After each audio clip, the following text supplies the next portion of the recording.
this is all about, so what do we do with this?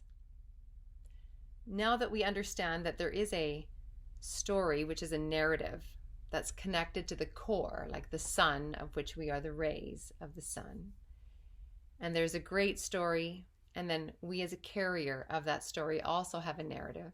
And we come into the world as a story stone, right, with a narrative, divine narrative on it.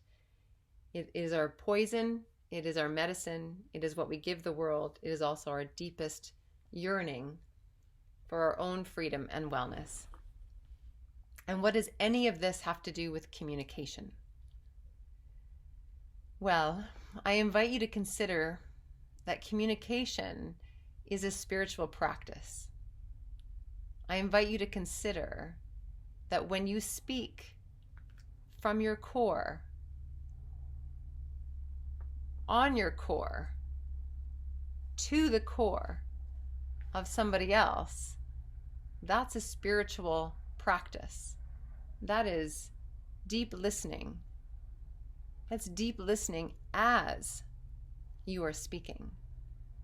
You know, there's the whole school of thought and the whole practice of active listening, where you repeat back to the person you're listening to what they said, and you say things like, so if I'm hearing you right, I'm hearing you say this, or I'm hearing you're having an experience of that. And you are reflecting back pretty much exactly what you are hearing. And what's beautiful about active listening is it's really difficult to hear exactly the words that somebody said, but it's impossible not to hear how it impacted you and repeat that. So if you said to me, right, in active listening, you said it really upset me when you didn't do the dishes because I work all day and I'm so tired when I get home and I just want to come home to a clean kitchen. And then I repeat back, wow, I'm hearing how tired you are. And I'm hearing that not having the dishes done is really hard for you. But I really hear that you're tired. Because that's essentially the core piece of what was said. Now, if I had just said what exactly, I had heard from a word for word, that's not the message. And we know this, right? We know this. So beyond active listening like that, which is really, feeling, dialing into the feeling, connecting it to the narrative, to the words that are said, there's a whole other kind of listening and a whole other kind of communicating, which is listening as we are speaking. It is speaking on the impulse as the impulse comes. It is authenticity on a narrative. It is the narrative before the narrative has even been crafted, which is not the same as winging it, by the way, because trust me, I've done that too. Winging it is just like turning the camera on and not knowing what you're going to say, but, improvising based on whatever hit of inspiration hits you. Because inspiration is different than impulse. I can be inspired, like lift off. I can be inspired from a place of love to communicate. And I can be impulsive and like follow a physical impulse to drive something. Or I can speak on the pulse of the message as it's here, right now. It's actually on the very breath of the thought as the thought is happening. It is the place as writers or athletes or artists. It is speaking on the flow state, if you will. That place where time doesn't exist, where if you're on stage, there's no audience anymore. You can't see the audience.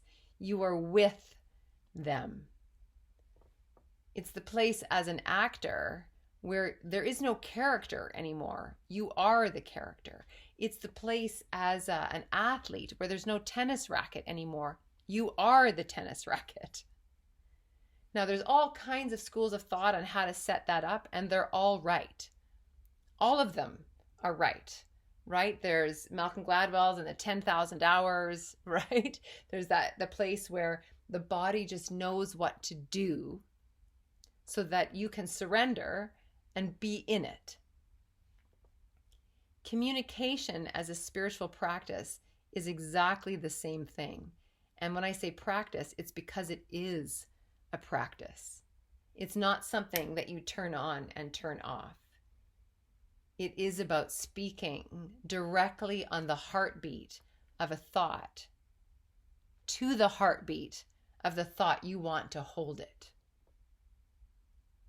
When we can speak from that place, the whole room gets quiet. And when we can write from that place, our hand becomes the vessel for the story moving through us. And that story that's moving through us connects deeply with the person receiving it because we're speaking core to core. Can you craft it? Yeah. But then it feels like pretend. And we all know what that is like. That's like picking up, I don't think I would never pull out somebody else's book and do that, but we can always pull out a book and know the book that was crafted versus the book that was channeled. And I use that word kind of loosely. It just seems to be the word we all kind of understand. It's not channeled like it came from God, although if that's your belief system, I'm not going to argue with that. But it is that place of where the words hit the page as inspiration is moving through you, as impulse is moving through you, as it's all happening at the same time. It is speaking core to core, writing core to core. Some people like to call it the less is more stage, unless you're an expressive like me. Less is not more for me. What is what is for me. Some of you are less is more. Some of you, that's how you block out the noise, is you go to less is more. Some of you, I think of Robin Williams, right? He was like, more is more. All the moreness of Robin Williams was his freedom. Expressionist paintings, poof, right? More is more in that beautiful refinement. When I work with people in story, that's the place I'm taking you to. We are connecting back to that core place. We are remembering that you have a divine medicine that you're here to give the world.